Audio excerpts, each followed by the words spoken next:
Welcome back, baby. Hey, Monday Evening Football Daily Show coming at you live. Just solo dolo today. Nicholas, he's out traveling the world. That dude's always on an airplane, it seems. You guys are gonna think he travels a lot. Also, we got a little new music. Damn, baby. It's just on YouTube. Go check it out. It's all over, actually.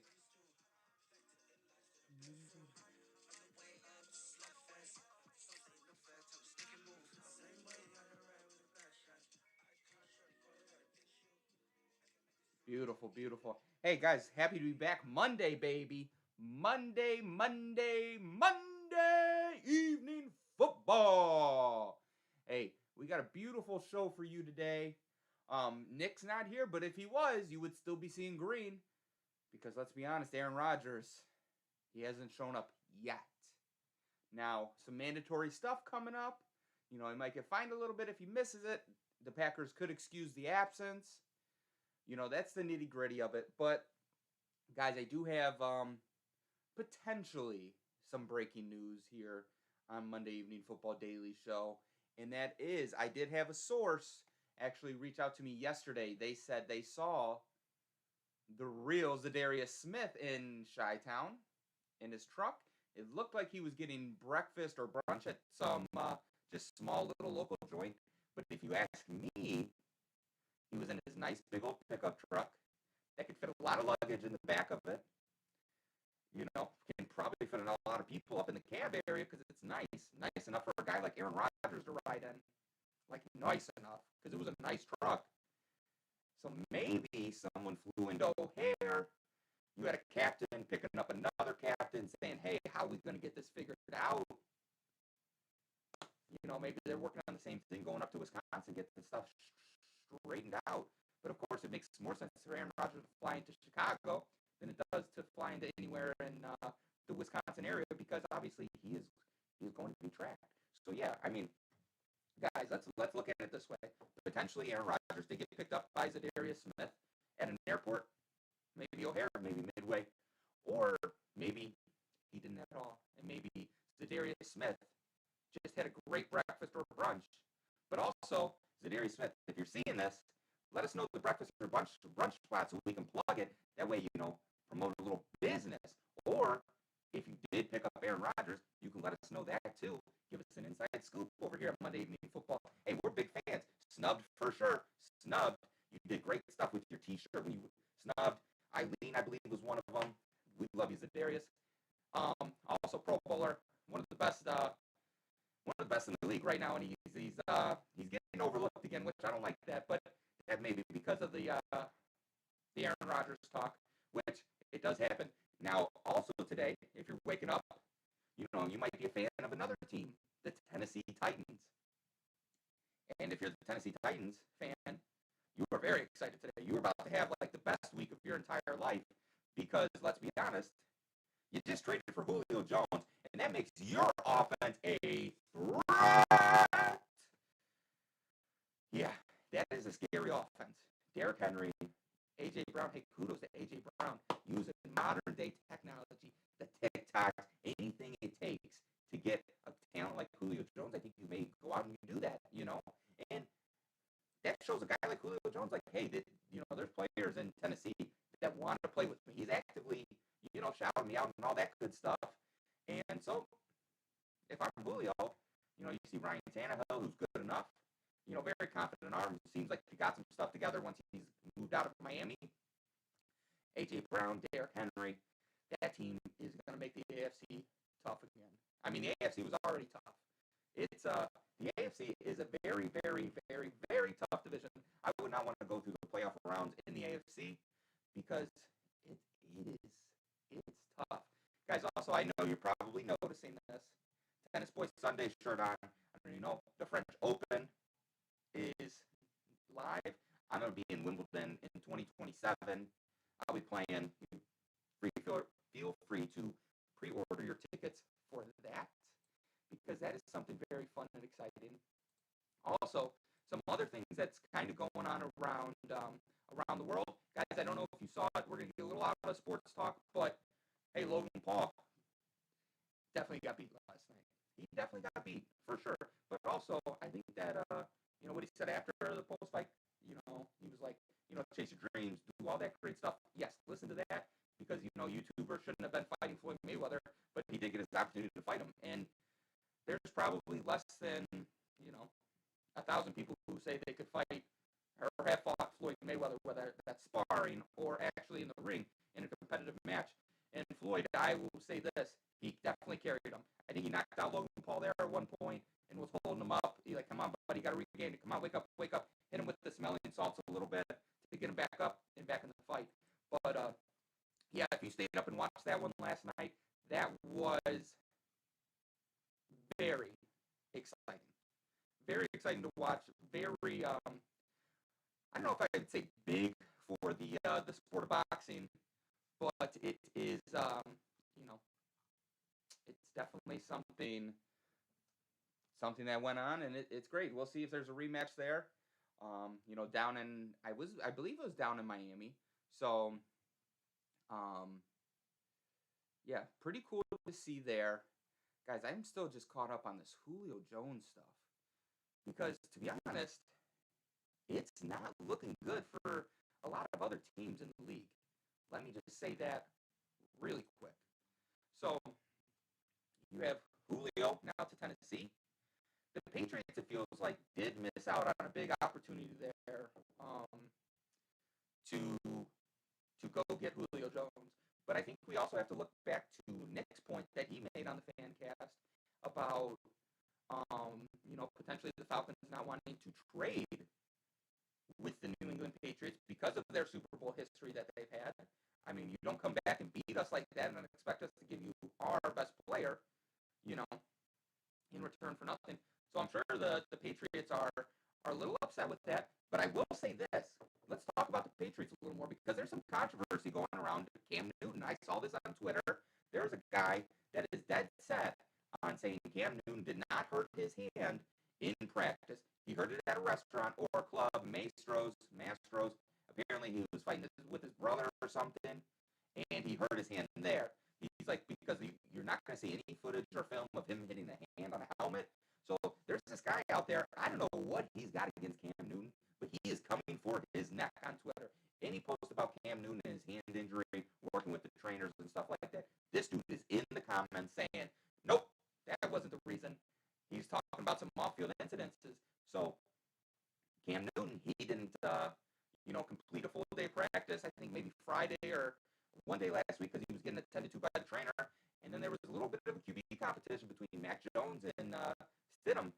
And they said Stidham took two of the main reps over Mac Jones. Kind of interesting there to see how that plays out. But it would be more interesting to see if anything more comes out from this Cam Newton story about him potentially get into a little scuffle with his brother. So, I mean, if he did, he did. If he didn't, he didn't. I don't know why this guy is out for Cam Newton's neck, but he is. He is. So, you just got to watch yourself when you're out. Maybe play fighting with your brother at a restaurant. Some people are going to see that, and then they're going to just be all in the Twitter comments about, hey, this is what Cam Newton was really doing. So, I will say, it's interesting to see what is going around in New England. And I will say this, too. Without my co-host here, Nicholas, this show, it moves at a rapid pace because I don't have that banter to go off. 2 minutes you, 2 minutes me. Let's go. So, hey, guys, this is a unique experience. Also, let's check out the newsletter. We put a newsletter out every day. It's free. It offers a lot of insight into the football world, and it's from viewpoints that are not your original takes on football. I would say the newsletter is probably the equivalent to the movie Moneyball because it is money, and it has a lot of great analytical stuff in there that you can use as a fantasy football owner, or you can use as a sports bettor and make buku bucks because of the newsletter and the information you get from that newsletter. So, guys, I definitely remember checking that out. Also, feel free to like and subscribe. That's our little plug right here, okay? That's our little plug. Guys, I think the Bears might be up for sale. We talked about it on Friday. We talked about it on Friday. It is there's some potential. We are seeing some potential with the Bears organization. Maybe that's why Zadarius Smith was down there. Um, not super sure, not super sure at all, but it's possible. I also want to touch on another thing that we saw around the Tennessee Titans. It's a very Tennessee Titans focus today, but there's a lot going on with that in that organization. Obviously, with the big Julio Jones news, but I will say there's some news that come out over on Barstool Sports. I saw this article, and the Titans are actually signing a three-time NCAA All-American wrestler who hasn't played football since high school. So I'm excited to see how that plays out, because I would say this, being a guy who went to high school and saw wrestling, and I'm not a wrestling aficionado by any means, so take that with a grain of salt. But yeah, they're agreed to terms with Adam Kuhn, who's a wrestler. I guess he missed out on qualifying for the Summer Olympics in Tokyo, and now he's going to try to play football. And I think you're going to see this more and more, where you have athletes in a certain sport looking to other sports. It translates pretty well, like wrestling to football. When you're talking about being an offensive lineman and moving guys around, that's a lot of what wrestling is. So will he be able to get the techniques down? He probably knows some of the techniques from high school, but I gotta imagine some wrestling techniques do transfer over. So it'll be interesting to see what Adam Kuhn does for the Titans and see if he can make the roster and get a spot. And we'll see how well the translation happens there. But that's also like that's an awesome story for him.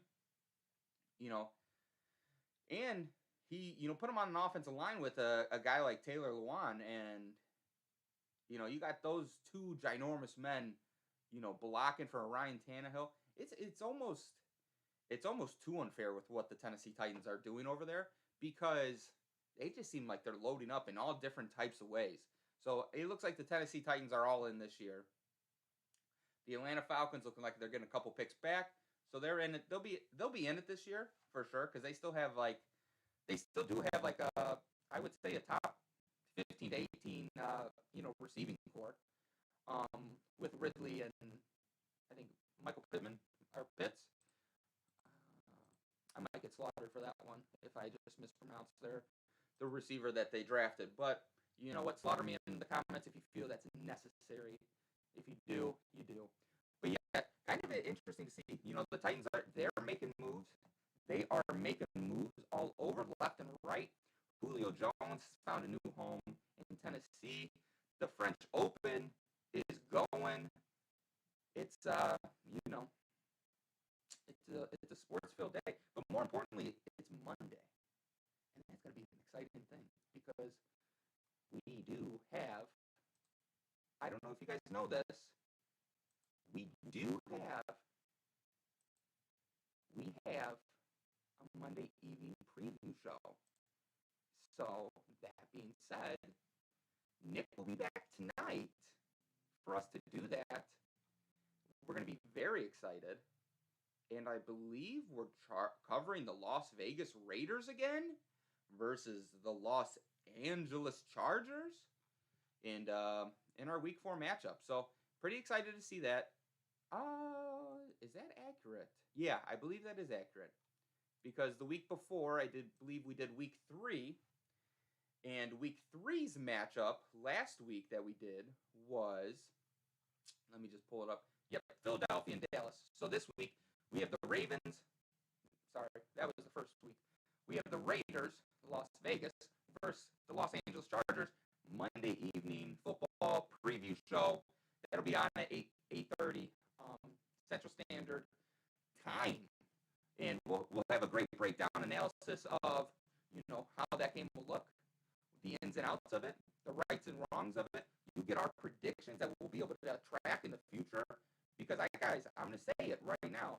I think Derek Carr has a season that is above people's standards. I know Nick talked about it in the newsletter the other day that Derek Carr and David Carr are like the most, I want to say, like losingest quarterbacks in the NFL, but also pointed to their longevity in the NFL and, the situations they are in and, why that is. And to be honest, it was pretty impressive, how they could be in the league so long. It's very similar to Brett Favre and his touchdown to interceptions Like, he was in the league a long time. He threw a lot of touchdowns, but he threw a lot of interceptions. And that's just going to happen over the longevity of your career if you're not a guy like Aaron Rodgers, who, please go back to Green Bay. Just get in town. Just stop by for a day. That's all you got to do. But I get it if you're not happy. I understand that. So, do what makes you happy, buddy. That's all I got to say. But, hey, guys, we had a quick one today. We had a quick episode, Monday Evening Football Daily Show. Make sure you're checking it out tonight to check on our Monday Evening Football preview show where we'll have the Raiders versus the Chargers. So that'll be exciting. We'll break down the ins and outs of that game, what that game will look like, that Week 4 matchup. It'll be very exciting. I'll have my guy Nick back here with me over here, probably, unless I move to the other side. We'll see. But, super excited to be back this Monday. We got a killer week for you. We're doing some great things over here. We're excited for you to be along this journey with us. Guys, let's go and have the most dominant week we've had. Okay? So let's go ahead and do that. Nick, you got anything for people at home? He'd probably say something like, adios. And then I'd be like, all right, jabronis, we'll see you later. You guys go watch the Pat McAfee show or something like that. We will see you back here tonight. If not tonight, what are you doing, jabronis? We'll see you back tomorrow for some more NFL news around the league. We got some great shows coming up for you this week. A couple new segments we're going to be adding in here and there. Guys, definitely stay tuned. It is going to be phenomenal. All right, guys, thank you for tuning in today. It's been a blast. I had fun. Now I got to go and do some stuff, So you guys go do some stuff as well. Have a great Monday and a great rest of your life.